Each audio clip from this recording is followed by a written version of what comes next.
So the vaccines, they're coming. We're getting more than we expected. The rate of delivery is speeding up. We probably, I mean, God only knows what the downside risks are, but we're probably going to beat our targets of having everyone who wants a vaccine vaccinated by September. That's all of the good. There is one developing problem, though, and it speaks to the broader, I guess we could call it the meta problem we've had throughout this pandemic, other than, of course, I guess the virus itself. So the other meta problem we've had has been not that we've been making the wrong decisions, but we've been getting to the right decision very slowly. There is a great piece in the National Post this week by my colleague Sharon Kirky, who's taking a look at the issue of what can Canadians do when they are partially vaccinated. Now, look, these vaccines were designed, most of them, to be a 1-2 shot. You get your first shot, you wait a period of time, you get your second shot. And the exact separation guidance depends a bit by the particular vaccine, but it's between, say, 8 and 12 weeks. Okay, we are stretching that. We are saying that all the evidence available, and we've seen this in the United Kingdom, we've seen this in Israel, any jurisdiction that they've really made headway on this, we have seen observably that once you even start getting a lot of your population with that first dose, your outcomes start improving. People stop dying. People stop going to the hospital. Infections start to drop. It is obvious that we get a lot of the benefit of this vaccine or these vaccines from the first dose. The second dose kind of punches it up a bit and maybe fills in some blanks or whatever the correct immunological term would be. We have decided to take every available dose and get the maximum number of Canadians their first shot.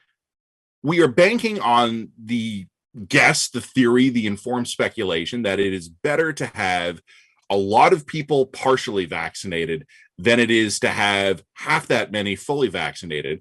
I think this is probably a good plan. The evidence suggests that it is, but if we are going to be stretching the timing between these doses, we're going to create an interesting situation. You're going to have a ton of Canadians out there who get their first dose and then have to wait a long time before they get their second dose. If you are a Canadian who has had their first dose, but you're not getting your second for 8 to 12 weeks, can you see your kids? Can you go to a restaurant? Can you go shopping?